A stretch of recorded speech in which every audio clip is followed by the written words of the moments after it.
Hi అండి. అందరికీ నమస్కారం. ఈరోజు మీకోసం 'మూడు ముళ్ళ బంధం' ఫైనల్ పార్ట్. మరి కథలోకి వెళ్తే వర్షం ఇంకా ఏకధాటిగా కురుస్తూనే ఉంది. ఫోటోగ్రాఫర్ చెప్పిన అడ్రస్ పట్టుకుని రాజమండ్రి నుంచి బస్సెక్కి ఆ సీతానగరం సమీపంలోని పల్లెటూరికి చేరుకున్నాడు సూర్య. అతని బట్టలు పూర్తిగా తడిసిపోయాయి. కానీ అతని మనస్సు మాత్రం వెన్నెలను కలవబోతున్నానన్న ఆనంద పెచ్చదనముంది. ఊరి చివర ఉన్న ఆ చిన్న పెంకుటిల్లును కనుక్కోవటం అతనికి పెద్ద కష్టమేం కాలేదు. గబగబా ఆ ఇంటి ముందుకు వెళ్ళి నిలబడ్డాడు. గుండె వేగంగా కొట్టుకుంటుంది. వెన్నెల, నేను వచ్చేసాను. నీ సూర్య మళ్ళీ నీ దగ్గరికి వచ్చేశాడు అని మనసులోనే అనుకుంటూ తలుపు తట్టడానికి చెయ్యెత్తాడు. కానీ ఆ తలుపుకు ఒక పెద్ద ఇనుపతాళం వేలాడుతుంది. సూర్య చేతులు అక్కడే ఆగిపోయాయి. ముఖం మీద పడుతున్న వర్షపు నీటిని తుడుచుకుంటూ ఆ తాళం వంక అయోమయంగా చూశాడు. ఎవరైనా బంధువుల ఇంటికి వెళ్ళారా, లేక చెల్లెల అత్తగారింటికి ఏమైనా వెళ్ళారా అనుకుంటూ పక్కింటి గుమ్మం వైపు నడిచాడు. అక్కడ ఒక వృద్ధురాలు వరండాలో కూర్చుని ఉంది. అమ్మా, ఇక్కడ వెన్నెల గారు, అదే విశ్వనాథం గారు ఉండాలి కదా, ఎక్కడికి వెళ్ళారు, ఊర్లో రేరా అని అడిగాడు సూర్య. ఆ వృద్ధురాలు సూర్యవంక వింతగా చూసి, ఎవరు బాబు నువ్వు, వాళ్ళ చుట్టానివా, పాపం నిన్ననే కదా ఆ పిల్ల తన చెల్లెలి పెళ్లి ఇక్కడే ఉన్న గుళ్ళో ఘనంగా చేసింది. ఆ పిల్లే ఒక మగదిక్కై అన్నీ చూసుకుంది. కానీ ఉదయాన్నే ఇల్లు ఖాళీ చేసి వెళ్ళిపోయారు బాబు అని అంది. సూర్యకు గుండె అయినంత పనైంది. ఖాళీ చేసి వెళ్ళిపోయారా, ఎక్కడికి వెళ్ళారమ్మా అని కంగారుగా అడిగాడు. ఏమో బాబు, ఆ పిల్ల చెల్లెలి పెళ్లికి చాలా అప్పులు చేసిందట.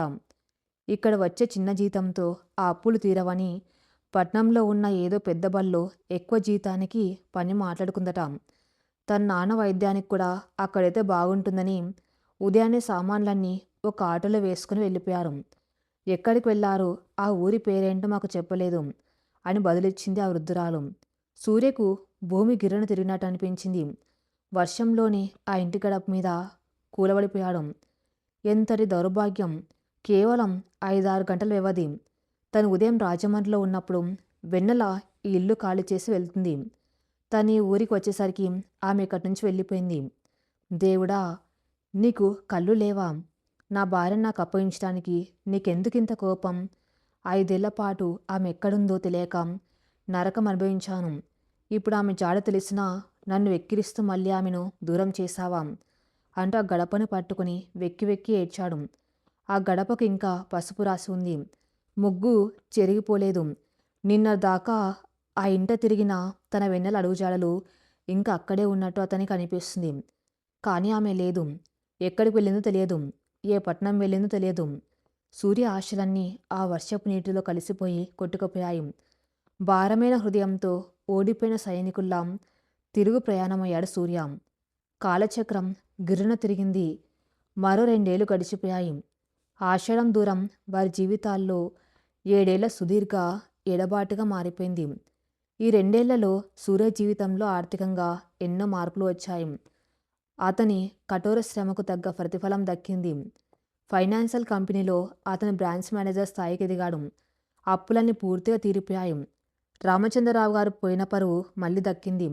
వాళ్ళమ్మేసిన సొంత ఇంటిని సూర్య మళ్ళీ కొనుగోలు చేసి తన తల్లిదండ్రులను గౌరవంగా తీసుకెళ్లాడు. ఇల్లు మళ్ళీ పాత వైభవాన్ని సంతరించుకుంది. కానీ ఆ ఇంట్లో సంతోషం లేదు. సూర్య ఇప్పుడు ఒక యంత్రంలా మారిపోయాడు. ఉదయం లేవటం, ఆఫీస్కి వెళ్ళటం, రాత్రికి రావటం. అతని ముఖంలో నవ్వు అనేది ఎప్పుడో మాయమైపోయింది. జుట్టు కొద్దిగా నెరిసింది. కళ్ళల్లో ఎప్పుడూ ఒక శూన్యత. ఎవరైనా మాట్లాడితే అవసరమైనంత వరకే బదిలిస్తాడు. ఒకరోజు సాయంత్రం అన్నపూర్ణమ్మగారు హాల్లో కూర్చుని దేవుడి దండకాలు చదువుకున్నారు. రామచంద్రరావు గారు పేపర్ చదువుతున్నారు. సూర్య ఆఫీస్ నుంచి వచ్చి మౌనంగా తన గదిలోకి వెళ్ళిపోయాడు. కొడుకు వెళ్ళిన వైపే చూస్తూ అన్నపూర్ణమ్మ కంటతడి పెట్టుకుంది. ఏమండి, మన కష్టాలన్నీ తీరిపోయాయి. మన ఇల్లు మనకు దక్కిందనుకుని మురిసిపోయాము. కానీ అసలు మన ఇంటి మహాలక్ష్మి ఏది? నా కొడుకు ముఖంలో ఆనందమేది? వాడి జీవితం ఇలా ఒక సన్యాసిలా మారిపోతూ ఉంటే నేను తట్టుకోలేకపోతున్నాను అంటూ భర్త ముందు కన్నీళ్లు పెట్టుకుంది. రామచంద్రరావు గారు నిట్టూర్చారు. నా పాపం పార్వతి, ఆ రోజు నేను చేసిన తప్పుకి నా కొడుకు జీవితం బలవుతుంది. వాడి మనసంతా ఆ పిల్లే నిండిపోయి ఉంది. రాజమండ్రి చుట్టుపక్కల ఊర్లని గాలించాడు. పేపర్లలో ప్రకటనలిచ్చాడు. కానీ ఆ పిల్ల జాడ దొరకలేదు. బహుశా ఆ పిల్ల ఏ కష్టాల్లో ఉందో, ఎక్కడుందో దేవుడికి తెలియాలి అన్నారు భారంగా. తన గదిలో ఉన్న సూర్య ఆ మాటలు వింటూనే ఉన్నాడు. అతని చేతిలో ఆ రోజు ఫోటో స్టూడియో వాడి దగ్గర బతిమలాడి తీసుకున్న పల్లవి పెళ్లి ఫోటో ఉంది. అందులో ఉన్న వెన్నెల ముఖాన్ని తన వేళ్లతో సృజిస్తూ, నువ్వెక్కడున్నావో నాకు తెలియదు వెన్నెల, కానీ నా ప్రాణం ఉన్నంత వరకు నేను నీ కోసమే వెతుకుతాను. నీకే కష్టం రాకుండా చూసుకుంటాను. నా జీవితంలో ఇకెవరికి స్థానం లేదు అని మనసులోని ప్రమాణం చేసుకున్నాడు. అటు వెన్నెల జీవితం కూడా ఏమంతా పూలపాన్పులా లేదు. 7 ఏళ్ల క్రితం చెల్లెలి పెళ్లి అప్పులు తీర్చడం కోసం ఆమె విశాఖపట్నం దగ్గరలోని ఒక చిన్న టౌన్కు మాకం మార్చింది. అక్కడొక పెద్ద ప్రైవేటు స్కూల్లో సీనియర్ తెలుగు పండిట్‌గా పనిచేస్తుంది. ఆమె అంకిత భావం, పాఠాలు చెప్పే విధానం చూసి స్కూల్ యాజమాన్యం ఆమెకు మంచి గౌరవం ఇస్తుంది. వచ్చే జీతంతో అప్పులు మెల్లగా తీరుస్తుంది. వెన్నెల ఇప్పుడు మరింత హుందాగా, పరిణితి చెందిన మహిళలా కనిపిస్తుంది. వయసు తెచ్చిన మార్పుల కంటే కష్టాలు తెచ్చిన గంభీరత ఆమె ముఖంలో స్పష్టంగా కనిపిస్తుంది. ఆమె కట్టుబొట్టులో ఎలాంటి మార్పు లేదు. అదే మాసిపోయిన పసుపు తాడు, నుదుట పెద్ద కుంకుమ బొట్టు. తండ్రి విశ్వనాథం గారి పరిస్థితిలో ఎలాంటి మార్పు లేదు. ఆయన మంచానికి పరిమితమయ్యారు. తల్లి పార్వతమ్మ ఇంట్లో పనులు చూసుకుంటూ కూతురి కష్టాన్ని చూసి కుమిలిపోతుంది. ఆ రోజు ఉపాధ్యాయుల దినోత్సవం. స్కూల్లో పెద్ద ఫంక్షన్ జరుగుతుంది. పిల్లలంతా వెన్నెలకు పూలు బొకేలు, చిన్న చిన్న బహుమతులు ఇస్తున్నారు. ఆ స్కూల్ ప్రిన్సిపల్ శర్మ గారు వెన్నెల పనితీరును అందరి ముందు మెచ్చుకున్నారు. ఫంక్షన్ అయిపోయాక స్టాఫ్ రూమ్లో వెన్నెల ఒంటరిగా కూర్చుని ఉండగా శర్మగారు అక్కడికి వచ్చారు. వెన్నెల గారు, మీరు మా స్కూల్కి రావటం మా అదృష్టం. పిల్లల భవిష్యత్తు కోసం మీరు పడుతున్న తపన చాలా గొప్పది. కానీ అంటూ ఏదో అడగబోయి ఆగిపోయారు. ఏంటి సార్, ఏమైనా తప్పు జరిగిందా అని మర్యాదగా అడిగింది వెన్నెల. అదేం లేదమ్మా, మీరిక్కడికి వచ్చి 2 ఏళ్ళు అవుతుంది. మీ కుటుంబాన్ని మీరే పోషిస్తున్నారు. మీ చెల్లెలికి పెళ్లి చేశారు. కానీ మీ గురించి, మీ భవిష్యత్తు గురించి ఎప్పుడైనా ఆలోచించారా? మీ భర్త ఏమయ్యాడో కనీసం ప్రయత్నం కూడా చేయలేదని తెలిసింది. మీ వయసు, మీ భవిష్యత్తు ఇలా ఒంటరిగా కరిగిపోవటం చూస్తుంటే బాధగా ఉంది. మీకు అభ్యంతరం లేకపోతే విడాకులు తీసుకొని మళ్ళీ ఒక కొత్త జీవితం ఎందుకు మొదలు పెట్టకూడదు అనేంతో బాధగా అడిగారు శర్మగారు. ఆ మాట వినగానే వెన్నెల ముఖంలో చిరునవ్వు మాయమై ఒక గంభీరత చోటు చేసుకుంది. ఆమె కళ్ళల్లో అంతులేని ఆత్మవిశ్వాసం కనిపించింది. సా, మీరు నా శ్రేయోభిలాషిగా ఈ మాట అడిగారని నాకు తెలుసు. కానీ నా మెల్లో ఉన్నది కేవలం ఒక తాడు కాదు, ఒక నమ్మకం. నా భర్త నన్ను మోసం చేయలేదు. పరిస్థితులు ఆయన్ను నాకు దూరం చేశాయి. ఆయన ఎక్కడున్నా నా కోసమే బతుకుతున్నారని నా మనసుకు తెలుసు. భార్యాభర్తల బంధం అంటే కష్టాల్లో వదిలేసుకునేది కాస్తాం. నా కుటుంబం కోసం నేను కష్టపడుతున్నట్టే ఆయన తన కుటుంబం కోసం ఏదో పోరాటం చేస్తూ ఉండి ఉంటారు. నా ప్రాణం ఉన్నంత వరకు నేను మామయ్య గారి ఇంటి కోడలుగానే ఉంటాను. నాకంటూ మరో జీవితం లేదు అనేంత మృదువుగా కానీ స్థిరంగా చెప్పింది. శర్మగారు ఆమె మాటలకు విస్మయం చెందారు. ఆ కాలంలో కూడా ఇంతటి పవిత్రమైన ప్రేమ, అచంచలమైన నమ్మకం ఉన్న ఒక మహిళను చూసి ఆయన చేతులు దానంతటవే మొక్కాయి. మీ నమ్మకమే గెలవాలమ్మా, దేవుడు మీకు తప్పక న్యాయం చేస్తాడు అని దీవించి వెళ్ళిపోయారు. ఆ రోజు రాత్రి వెన్నెల తన పనులు ముగించుకుని తండ్రికి మందులు వేసి తన చిన్న గదిలోకి వెళ్ళింది. కిటికీలోంచి చల్లటి గాలి వేస్తుంది. ఆమె ఒక పాత డైరీని బయటకు తీసింది. 6 ఏళ్లుగా ఆమె సూర్యకు రాయని ఉత్తరాలన్నీ ఆ డైరీలోనే ఉన్నాయి. తన మనసులోని భావాలను, తన కష్టాలను, తన సంతోషాలను అన్నీ సూర్యతో పంచుకున్నట్టుగా ఆ డైరీలో రాసుకుంటుంది. పెన్ను తీసుకొని ఆ రోజు పేజీలో ఇలా రాయటం మొదలుపెట్టింది. నా ప్రాణేశ్వరుడికి మీ వెన్నెల రాస్తున్న లేఖ. ఈరోజు స్కూల్లో అందరు నన్ను చాలా మెచ్చుకున్నారు. కానీ నా చెవులు మాత్రం వెన్నెల, నువ్వు అచ్చమ్మ అమ్మలా ఉన్నావు అని మీరు చెప్పిన మాట కోసం పరితపిస్తున్నాయి. ఈరోజు ఒకరు నన్ను నా జీవితం గురించి అడిగారు. వాళ్ళకేం తెలుసండి, నా జీవితం ఎప్పుడో మీ వశమైపోయిందని. నా కష్టాలు మెల్లగా తీరుతున్నాయి సూర్యగారు. నాన్నగారికి ఇక్కడ వైద్యం బాగానే అందుతుంది. పల్లవ్ వాళ్ళ ఆయనతో సంతోషంగా ఉంది. కానీ మాత్రం మీ జ్ఞాపకాలతోనే బతుకుతున్నాను. మళ్ళీ ఆషాఢ మాసం వస్తుంది. 7 ఏళ్ల క్రితం ఇదే ఆషాఢంలో మనం విడిపోయాం. ఒక నెల రోజులే కదా అని నేను అన్న మాట విధికి వెక్కిరింతలా అనిపించిందేమో. 7 ఏళ్ల సుదీర్ఘ శిక్షను విధించింది. మీరెక్కడున్నారో, ఎలా ఉన్నారో, కనీసం వేళకు భోజనం చేస్తున్నారో లేదో అని తలుచుకుంటేనే నా గుండె తరుక్కపోతుంది. నన్ను వెతుక్కుంటూ మీరు పడే వేదన నేను చూడలేను. కానీ దేవుడి మీద భారం వేసి ఎదురు చూస్తున్నాను. మీకోసం నా ప్రాణాలు ఎదురు చూస్తూనే ఉంటాయి. ఎప్పటికీ మీకోసమే మీ వెన్నెల. ఆ డైరీని మూసేసి గుండెలకు హత్తుకొని నిశ్శబ్దంగా కన్నీరు కార్చింది వెన్నెల. అదే రాత్రి అటు హైదరాబాద్లో సూర్య బాల్కాన్లో ఒంటరిగా నిలబడి ఉన్నాడు. చేతిలో కాఫీ కప్పు ఉంది. వర్షం పడుతుంది. ఆ చల్లటి గాలి అతనికి వెన్నెల రాసిన మొదటి ఉత్తరాన్ని గుర్తు చేసింది. మీరు క్యారేజ్ మర్చిపోవడం లాంటివి చేయకండి. అత్తయ్య గారికి శ్రమ ఇవ్వకండి. నేను రాగానే మీకు ఇష్టమైన వంటలన్నీ వండి పెడతాను. వెన్నెల అక్షరాలు అతని కళ్ళ ముందు కదలాడుతున్నాయి. నీకెలా చెప్పను వెన్నెల, నువ్వు లేని జీవితం నాకు నరకం కంటే హీనంగా ఉందని. నా కష్టాలన్నీ తీరిపోయాయి. కానీ ఆ సంతోషాన్ని పంచుకోవడానికి నువ్వు లేవు. నువ్వెక్కడ కష్టపడుతున్నావన్న నిజం నన్ను ప్రతి క్షణం కుంగదీస్తుంది. నిన్ను ఎలా కనుక్కోవాలో, ఎక్కడ వెతకాలో నాకు అర్థం కావటం లేదు. కానీ ఒకరోజు, ఏదో ఒక రోజు నా ప్రాణం పోయేలోపు నిన్ను నా కళ్ళారా చూస్తాను. ఆ ఒక్క క్షణం కోసం నేను బతుకుతాను అని ఆ వర్షంలోని కన్నీళ్లు కలుపుతూ నిలబడిపోయాడు సూర్య. హైదరాబాద్లోని సూర్య సొంత ఇల్లు. ఒకప్పుడు అప్పుల పాలై కోల్పోయిన ఆ ఇంటిని సూర్య తన కష్టంతో మళ్ళీ దక్కించుకున్నాడు. ఇల్లు మునుపటి కంటే అందంగా తయారైంది. కానీ ఆ ఇంట్లో సంతోషం లేదు. సూర్య ఇప్పుడు ఫైనాన్స్ కంపెనీలో బ్రాంచ్ మేనేజర్. ఉదయం వెళ్తే రాత్రి ఎప్పుడో వస్తాడు. అతని వయసు 35 దాటుతుంది. ముఖంలో కప్పటి అమాయకపు నవ్వు లేదు. దాని స్థానంలో ఒక గంభీరత, ఒక శూన్యత ఆవహించాయి. సూర్య తల్లిదండ్రులు రామచంద్రరావు, అన్నపూర్ణమ్మ గార్లకు ఇప్పుడు వయసు మీద పడింది. కొడుకు జీవితం ఇలా ఒక సన్యాసిలా మారిపోవటం చూసి వాళ్ళు ప్రతిరోజు కుమిలిపోతున్నారు. తాము వల్లే కదా కొడుకు జీవితం ఇలా నాశనమైంది అన్న అపరాధ భావం వారిని నిలువెల్లా దహించి వేస్తుంది. ఒకరోజు మధ్యాహ్నం సూర్య వాళ్ళ దూరపు బంధువు ఒక ఆయన రామచంద్రరావు గారిని కలవటానికి వచ్చాడు. ఆయన పేరు సుబ్బయ్య. మాటల మధ్యలో సూర్య ప్రస్తావన వచ్చింది. ఏమనుకోకండి రామచంద్రరావు గారు, సూర్యబాబు జీవితం ఇలా ఎంతకాలం సాగుతుంది? ఆ పిల్ల పుట్టింటికి వెళ్ళి 8 ఏళ్ళు దాటిపోయింది. వాళ్ళ ఇల్లు అమ్మేసి ఎక్కడికి వెళ్ళారో ఎవరికి తెలియదు. బహుశా ఆ పిల్ల ఈ పాటికి వేరే పెళ్లి చేసుకుని సెటిల్ అయిపోయింటుందేమో. ఆ అమ్మాయికి మీ అబ్బాయి మీద ప్రేమ ఉంటే ఈ 8 ఏళ్లలో ఒక్కసారైనా వెతుక్కుంటూ వచ్చేది కదా. నా మాట విని సూర్యబాబుకి మరో పెళ్లి చేయండి. మా ఊర్లో ఒక సంబంధం ఉంది. వాళ్ళకి సూర్యగతం అంతా చెప్పాను. మంచి అమ్మాయి. సూర్యను బాగా అర్థం చేసుకుంటుంది అని ఒక ప్రతిపాదన తెచ్చాడు సుబ్బయ్య.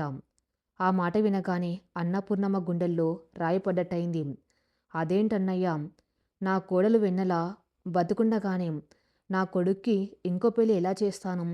ఆ పిల్ల ప్రాణం అంత నా కొడుకే. పరిస్థితులు అడ్డుపడ్డాయి కానీ ఆ పిల్ల నా కొడుకుని మర్చిపోయేదే కాదు అంది కన్నీళ్లతో. కానీ రామచంద్రరావు గారు మాత్రం దీర్ఘంగా ఆలోచించారు. సుబ్బయ్య చెప్పింది కూడా నిజమేనే పార్వతి. మన కొడుకు జీవితం ఇలా ఒంటరిగా గడిచిపోవాలా? వాడికంటూ ఒక తోడు, ఓ కుటుంబం వద్దాం. మనం పోయాక వాడికి ఎవరుంటారు? ఆ పిల్ల జాడ దొరికే అవకాశం ఇక లేదు. వాడి భవిష్యత్తు కోసం మనం కఠినమైన నిర్ణయం తీసుకోక తప్పదు.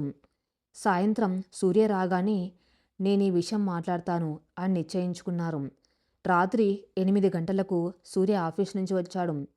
భోజనం చేస్తున్నప్పుడు హాల్లో సాధారణమైన నిశ్శబ్దం ఉంది. తల్లి ముఖం పాలిపోయి ఉంది. తండ్రి ఏదో చెప్పాలని తటపటాయిస్తున్నాడు. ఏంటి నాన్నా, ఏదైనా విషయం చెప్పాలా అని అడిగాడు సూర్య. రామచంద్రరావు గారు గొంతు సవరించుకొని, సూర్య, ఈరోజు సుబ్బయ్య గారు వచ్చారు. నీకోసం ఒక సంబంధం తెచ్చారు. ఆ అమ్మాయి. నాన్న. సూర్య గొంతు ఒకసారిగా పెరిగింది. అతని చేతిలో ఉన్న ముద్ద అక్కడే ఆగిపోయింది. కళ్ళల్లో అంతులేని ఆశ్చర్యం, కోపం, బాధ ఒక్కసారిగా కట్టలు తెంచుకున్నాయి. ఏం మాట్లాడుతున్నారు నాన్న మీరు? సంబంధం ఏంటి? పెళ్ళి ఏంటి? నాకు పెళ్ళయింది. నా భార్య పేరు వెన్నెల. ఈ ఇంట్లోని నా గదిలో ఆమె జ్ఞాపకాలింకా సజీవంగా ఉన్నాయి. మర్చిపోయారా? అన్నాడు తీవ్రమైన ఆవేదనతో. రామచంద్రరావు గారు కన్నీళ్లు పెట్టుకుంటూ, మర్చిపోలేదురా. కానీ 8 ఏళ్లు గడిచిపోయాయి. ఆ పిల్ల ఎక్కడుందో తెలియదు. బహుశా తన దారిన తను వెళ్ళిపోయిందేమో. నీ జీవితం ఇలా ఒంటరిగా కరిగిపోతూ ఉంటే చూస్తూ తట్టుకోలేకపోతున్నాను రామ్. మమ్మల్ని క్షమించి ఈ పెళ్లి కొప్పుకో అని బతిమలాడారు. సూర్య లేచి నిలబడ్డాడు.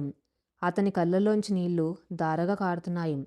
తన కన్న తండ్రి తన ప్రేమను, తన భార్యను అవమానిస్తున్నాడన్న నిజం అతని కుంగదీసింది. నాన్న, దయచేసి ఇంకోసారి ఆ మాట అనకండి. నా వెన్నెల నన్ను మర్చిపోయి వేరే జీవితం వెతుక్కునే మనిషి కాదు. నేను కట్టిన 3 ముళ్ళ మీద, నా భార్య ప్రేమ మీద నాకు పూర్తి నమ్మకం ఉంది. నా పరిస్థితుల వల్ల నేను ఆమెను వెతుక్కోలేకపోయానే తప్ప ఆమె నన్ను వదిలేయలేదు. నేను ఆమె మెల్లో కట్టిన తాళి కేవలం ఒక దారం కాదు నాన్న, అది నా ప్రాణం. నా ప్రాణం ఉన్నంత వరకు నా మనసులో, నా జీవితంలో వేరొక స్త్రీకి స్థానం లేదు అనేంత దృఢంగా కానీ సున్నితంగా చెప్పాడు. అన్నపూర్ణమ్మ కొడుకు దగ్గరికి వెళ్ళి, కానీ నీ భవిష్యత్తు ఏంట్రా? నీ వయస్సు గడిచిపోతుంది అంది ఏడుస్తూ. సూర్య తల్లి చేతులు పట్టుకొని, అమ్మా, భవిష్యత్తు అంటే కేవలం భార్య పిల్లలతో గడపడమే కాదు, వెన్నెల జ్ఞాపకాలతో బతకడం కూడా. నాకు ఒక అందమైన భవిష్యత్తే. ఆమె భూమి మీద ఎక్కడొక చోట ఊపిరి పీల్చుకుంటూ ఉందన్న నమ్మకమే నన్ను బతికిస్తుంది. దయచేసి నా ప్రేమను కించపరచకండి. మళ్ళీ ఎప్పుడు నా ముందు ఈ పెళ్లి మాట తీసుకురాకండి అని చెప్పి తన గదిలోకి వెళ్ళిపోయాడు. గదిలోకి వెళ్ళిన సూర్య తలుపు వేసుకుని వెన్నెల ఫోటోని గుండెలకు హత్తుకుని చిన్నపిల్లాలే ఏడ్చాడు. ఎంత మాట అన్నారే వెన్నెల నిన్ను. నువ్వు వేరే జీవితం వెతుకున్నావట. వాళ్ళకేం తెలుసు నీ నమ్మకమేంటో. ఎక్కడున్నావే తల్లి, ఒక్కసారి కనిపించు వెన్నెలా. ఈ లోకం నోర్లో ముయిస్తాను అని ఆక్రోశించాడు. సూర్య ప్రేమలోని స్వచ్ఛతకు, అతని నమ్మకానికి ఆ రాత్రి సాక్షిగా నిలిచింది. అటు విశాఖపట్నం దగ్గరలోని ఆ చిన్న టౌన్లో వెన్నెల జీవితంలో కూడా ఒక పెద్ద కుదుపు చోటు చేసుకోబోతుంది. వెన్నెల తండ్రి విశ్వనాథం గారి ఆరోగ్యం రోజురోజుకు క్షీణిస్తుంది. పక్షవాతంతో 8 ఏళ్లుగా మంచానికి పరిమితమైన ఆయనకు ఇప్పుడు వయస్సు కూడా మీద పడ్డంతో అవయవాలు సహకరించడం మానేశాయి. శ్వాస తీసుకోవడం కూడా కష్టంగా మారింది. వెన్నెల స్కూల్కి సెలవు పెట్టి 10 రోజులుగా తండ్రి పక్కనే ఉండి సేవ చేస్తుంది. చెల్లెలు పల్లవి కూడా తన భర్తతో పాటు వచ్చి చూసి వెళ్ళింది.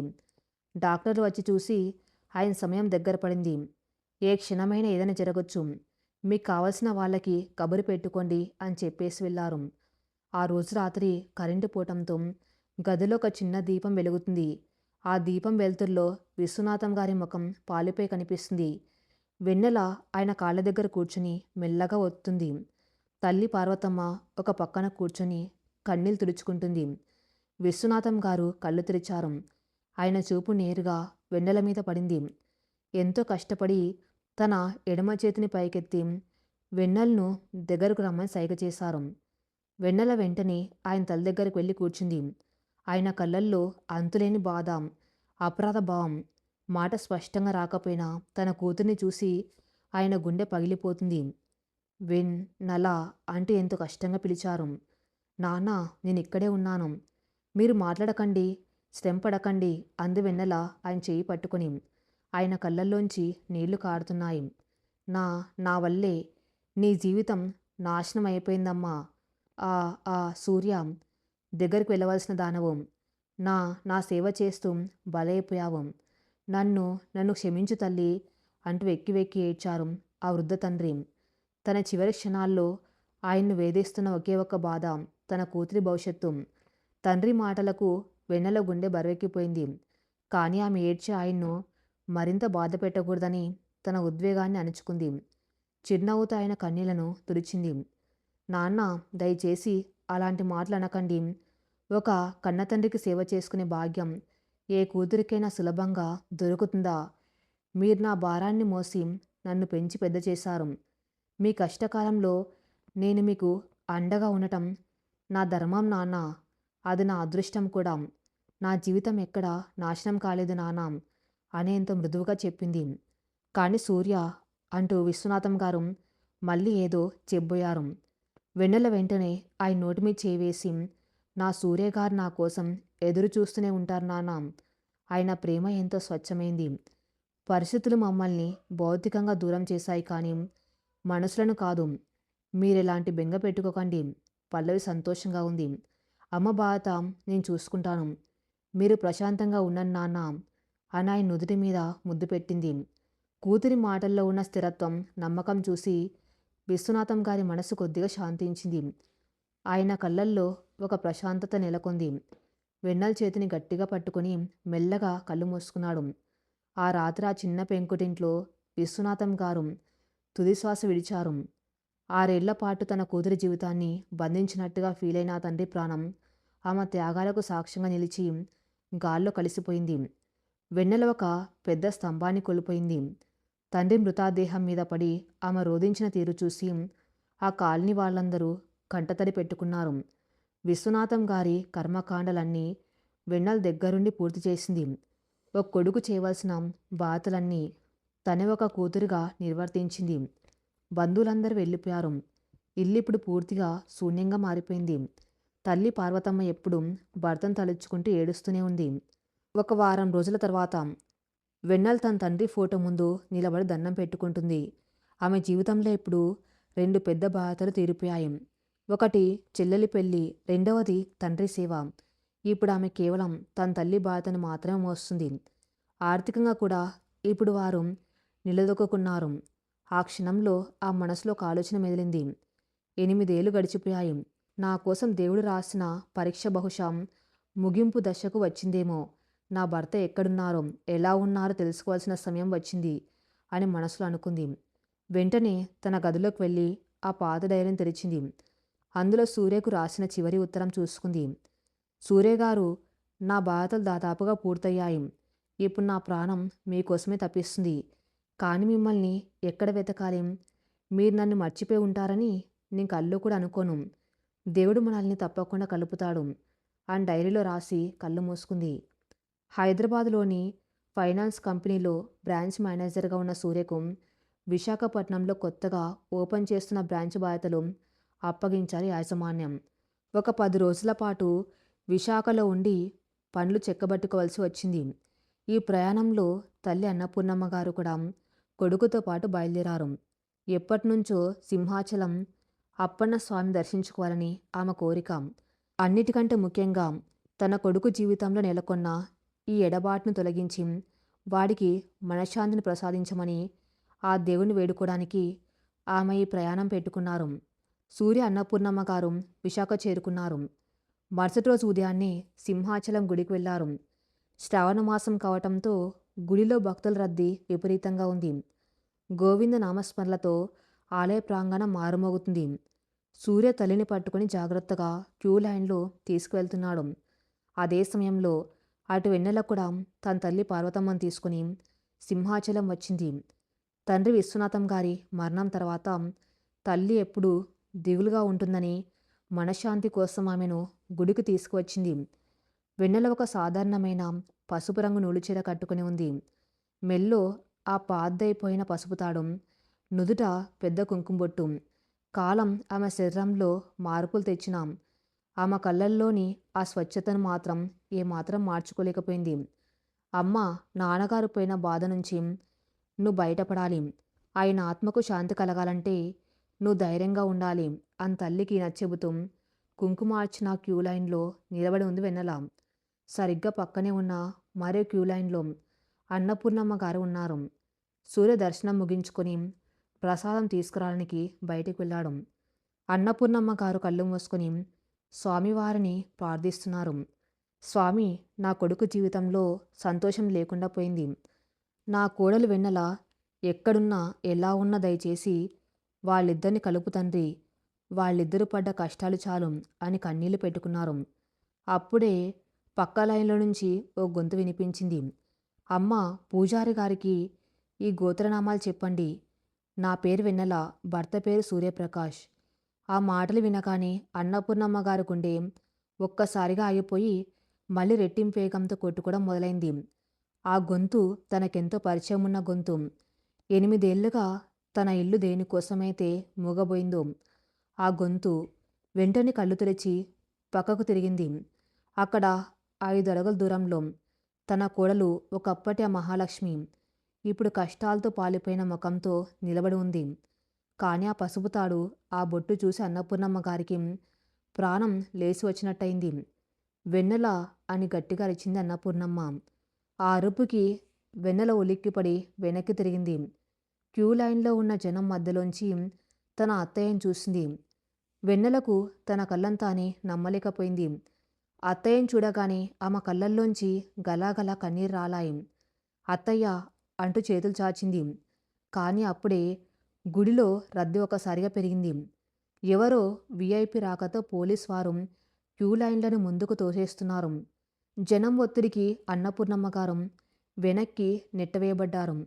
వెన్నెల తల్లిని పట్టుకుని ముందుకు వెళ్ళిపోవాల్సి వచ్చింది.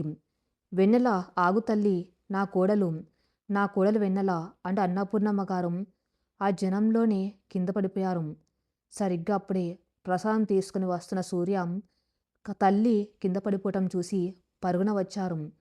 అమ్మ ఏమైంది అంటూ ఆమెను పైకి లేపాడు. అన్నపూర్ణమ్మ గారు వెక్కి వెక్కి ఏడుస్తూ వణుకుతున్న చేతులతో గుడి తలుపుల వైపు చూపిస్తూ, సూర్య, మన వెన్నెలరాం, నా కోడలు ఇక్కడే ఉందిరాం, నన్ను చూసి అత్తయ్య అని పిలిచిందిరాం, త్వరగా వెళ్ళు సూర్య, ఆ జనంలో ఎటు వెళ్ళిపోయిందో వెతుకు, మన ఇంటి మహాలక్ష్మి దొరికేసిందిరా అని కేకలు వేసింది. ఆ మాట వినగానే సూర్య చేతిలో ఉన్న ప్రసాదం పొట్లం కింద పడిపోయింది. ఊపిరి ఆగిపోయినంత పనైంది. వెన్నెల ఇక్కడ ఉందా? గుండెల్లో 8 ఏళ్లుగా దాచుకున్న ఆవేదన ఒక్కసారిగా బద్దలైంది. తల్లిని ఒక పక్కన కూర్చోబెట్టి పిచ్చెక్కిన వాళ్ళ ఆలయం మొత్తం పరుగులు తీశాడు సూర్య. వెన్నెల, వెన్నెల అని గొంతు చించుకొని అరుస్తూ గుడి ప్రాంగణం మెట్లు, ప్రసాదం కౌంటర్లు అన్ని వెతికాడు. గంటల తరబడి వెతికాడు. కానీ ఆ మహాజన సముద్రంలో ఆమె జాడ మళ్ళీ కనిపించలేదు. నిరాశతో, కన్నీళ్లతో గుడి మెట్ల దగ్గర కూలబడిపోయాడు సూర్య. దేవుడా, మళ్ళీ నా దగ్గర నుంచి నా ప్రాణాన్ని లాగేసుకున్నావా? 8 ఏళ్ల తర్వాత నా కళ్ళ ముందుకు తెచ్చి మళ్ళీ నాతో ఎందుకు ఈ ఆట ఆడుతున్నావు అంటూ గుండెలు వీసేలా ఏడ్చాడు. అలా ఏడుస్తూ నేల మీద కూర్చున్న సూర్యకు పక్కనే ఉన్న ఒక స్తంభం దగ్గర ఎవరో వదిలి వెళ్ళిన ఒక చిన్న బట్టల సంచి కనిపించింది. ఆ సంచి మీద ఉన్న ఎంబ్రాయిడరీ వర్క్ చూసి సూర్యకు గుండె జల్లుమంది. ఎందుకంటే అలాంటి ఎంబ్రాయిడరీ చేయటం వెన్నెలకు మాత్రమే తెలుసు. పెళ్ళైన కొత్తలో అతని రుమాల మీద కూడా సరిగ్గా అలాంటి డిజైనే వేసింది వెన్నెల. వణుకుతున్న చేతులతో ఆ సంచిని తీసుకున్నాడు. బహుశా కంగారులో, జనాల తోపులాటలో వెన్నెల దీన్నిక్కడే పడేసుకుని ఉంటుందని అతనికి అర్థమైంది. ఆ సంచిని తెరచి చూశాడు. అందులో దేవుడికిద్దామనుకున్న పసుపు, కుంకుమ ప్యాకెట్లతో పాటు ఒక పాత డైరీ ఉంది. ఆ డైరీని బయటకు తీశాడు. మొదటి పేజ్ తెరిచాడు. దానిమీద అందమైన తెలుగు దస్తూర్తో ఇలా రాసి ఉంది: V Vennela, senior Telugu pandit, Sri Vidyamandir high school, Anakapalli, Visakhapatnam. ఆ అడ్రస్ చూడగానే సూర్య కళ్ళల్లో ఆనంద బాష్పాలు రాలాయి. తన 5 ఏళ్ల వెతుకులాట, 8 ఏళ్ల ఎడబాటు ముగిసిపోయిందని అతనికి అర్థమైంది. అడ్రస్ దొరికింది. ఆ డైరీ పేజీలు మెల్లగా తిరగేయటం మొదలుపెట్టాడు సూర్య.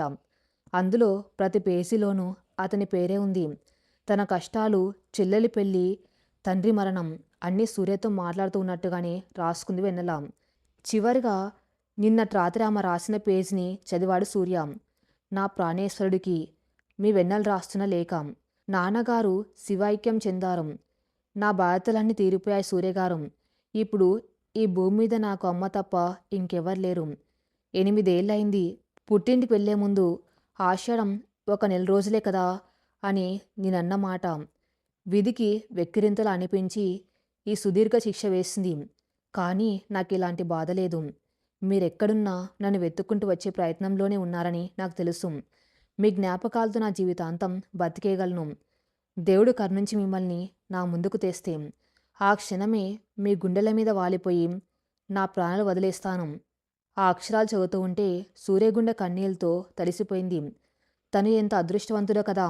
8 ఏళ్లుగా కమ్యూనికేషన్ లేకపోయినా, పరిస్థితులు 100 రకాలుగా భయపెట్టినా, తన ఇల్లాలు తన మీదున్న నమ్మకాన్ని ఇస్మంతైన కోల్పోలేదని తలుచుకుని సూర్య గర్వంతో ఉప్పొంగిపోయాడు. వెంటనే తల్లి దగ్గరకు పరిగెత్తుకుంటూ వెళ్ళాడు. అమ్మా, మన వెన్నెల అడ్రస్ దొరికేసింది. ఆమె ఒక స్కూల్లో టీచర్గా పనిచేస్తుంది. పదమ్మా, ఈ క్షణమే వెళ్ళి నా భార్యను నేను తెచ్చుకుంటాను అంటూ తల్లిని తీసుకుని కారులో అనకాపల్లి వైపు బయలుదేరాడు. సాయంత్రం 4 గంటల సమయం. అనకాపల్లిలోని శ్రీ విద్యామందిర్ హైస్కూల్ ప్రాంగణం పిల్లల కోలాహలంతో నిండి ఉంది. సాయంత్రం బెల్ మోగటంతో పిల్లలంతా ఇళ్లకు పరుగులు తీస్తున్నారు. కారు స్కూల్ గేటు ముందు ఆగింది. సూర్య కారులోంచి దిగాడు. అతని గుండె వేగం చెప్పలేనంతగా కొట్టుకుంటుంది. 8 ఏళ్ల సుదీర్ఘ అరణ్యవాసం తర్వాత తన సీతను కలుసుకోబోతున్న రాముల్లా అతని మనసు తహతహలాడుతుంది. తల్లిని కారులోని కూర్చోమని చెప్పి సూర్య లోపలికి అడుగుపెట్టాడు. ఒక ప్యూన్ని అడిగి స్టాఫ్ రూమ్ ఎక్కడుందో తెలుసుకున్నాడు. మెల్లగా స్టాఫ్ రూమ్ వైపు నడిచాడు. అక్కడ ఆ గదిలో వెన్నెల ఒంటరిగా కూర్చుని ఉంది. ఉదయం గుళ్ళో అత్తయ్య గారిని చూసి ఆ జనంలో వెతుక్కోలేకపోయానన్న బాధతో ఆ మనసు వికలమై ఉంది. టేబుల్ మీద ఉన్న పరీక్ష పేపర్లను సర్దుకుంటూ కన్నీళ్లు తుడుచుకుంటుంది. అత్తయ్య గారు ఉన్నారంటే సూర్య కూడా విశాఖలోనే ఉండి ఉంటాడని ఆమెకు అర్థమైంది. ఎలా వెతకాలో తెలియని నిస్సహాయత. సూర్య గదిగుమ్మం దగ్గరకు వచ్చి ఆగాడు. లోపల ఉన్న వెన్నెల్ని చూశాడు. 8 ఏళ్ల క్రితం ఎలాగైతే చూశాడో ఇప్పుడు అలాగే ఉంది. ఆ పసుపు చీర, ఆ జడ, అతని ప్రాణం ఆమె రూపంలో అక్కడే ఉంది. తన గొంతులో ఉన్న వణుకును ఆపుకుంటూ ఎంతో మృదువుగా, ప్రేమగా, ఆరాధనగా పిలిచింది. వెన్నెల. ఆ ఒక్క పిలుపు, ఆ గొంతు వినగానే వెన్నెల చేతిలో ఉన్న పుస్తకాలు కింద పడిపోయాయి. ఆ గొంతు ఆమె చెవుల్లో కాదు, నేరుగా గుండెల్లో మోగింది. 8 ఏళ్లుగా ఏ గొంతు వినాలని ఆమె ప్రాణాలు తహతహలాడుతున్నాయో ఆ గొంతు.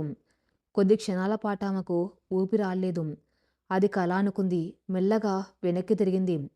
గుమ్మం దగ్గర కళ్ళనిండా నీళ్లతో, పెదవులపై వణుకుతున్న చిరునవ్వుతో తన సర్వస్వం, తన ప్రాణనాథుడు సూర్య నిలబడి ఉన్నాడు. వెన్నెల కళ్ళు నమ్మలేనట్లుగా విచ్చుకున్నాయి. ఆమె చేతులు దానంతటవే వణకటం మొదలుపెట్టాయి. ఆ క్షణంలో ఆమెకి ప్రపంచం మొత్తం శూన్యమైపోయింది. కేవలం సూర్య మాత్రమే కనిపిస్తున్నాడు. అడుగులు అడుగు వేసుకుంటూ మెల్లగా అతని దగ్గర నడిచింది. సూర్య ఆ ముందుకు వచ్చి ఆమె చేతులను తన 2 చేతుల్లోకి తీసుకున్నాడు. ఆ స్పర్శ తగలగానే ఇద్దరి కళ్ళల్లోంచి ఆనంద బాష్పాలు కట్టలు తెంచుకున్నాయి. సూర్య ఒక్కసారిగా మోకాళ్ళ మీద కింద కూర్చునిపోయాడు. వెన్నెల చేతులను తన కళ్ళకు అద్దుకుంటూ వెక్కి వెక్కి ఏయటం మొదలుపెట్టాడు.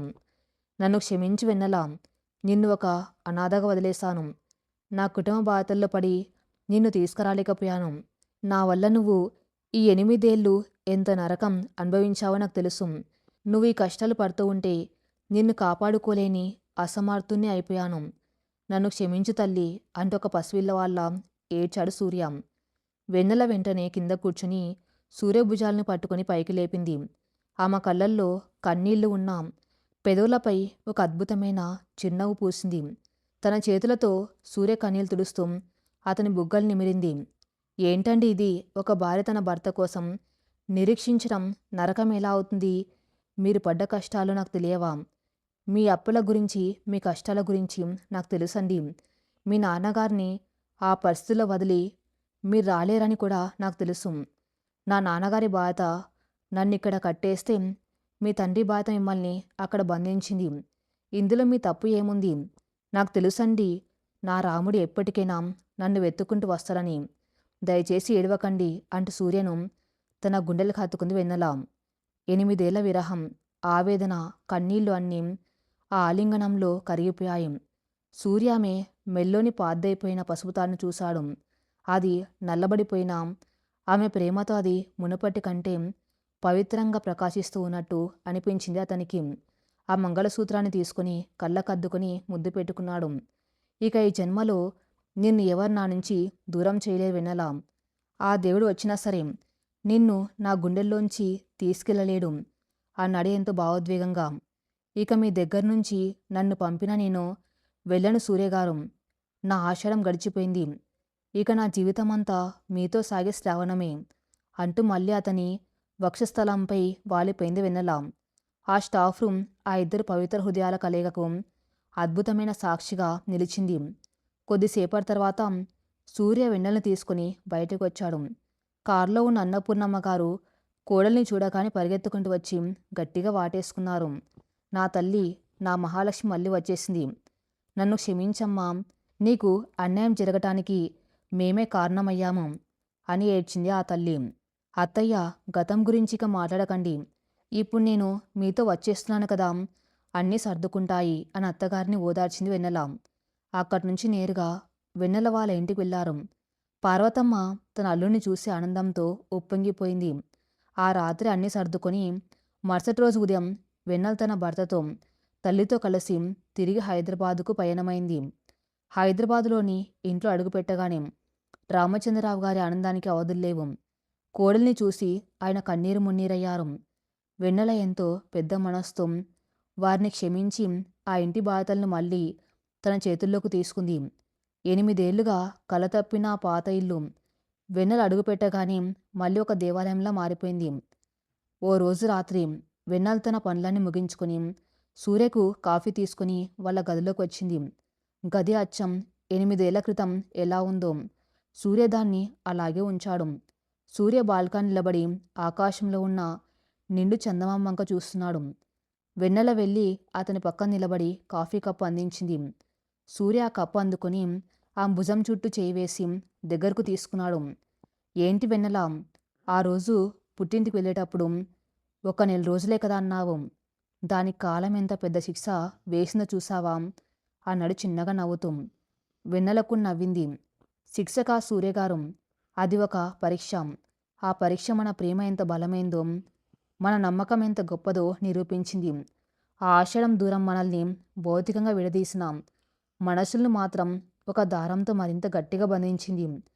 ఇప్పుడు చెప్పండి, ఈ వెన్నెల మీ దాంట్లో ఉందా లేదా అని అడిగింది మురిపంగా. సూర్య ఆమె కళ్ళలోకి సూటిగా చూస్తూ, నా వెన్నెల ఎప్పుడూ నా గుండెల్లోనే ఉంటుంది. ఇకపై నా ప్రతి శ్వాస నీ కోసమే అంటాము నుదుటిపై ముద్దు పెట్టాడు.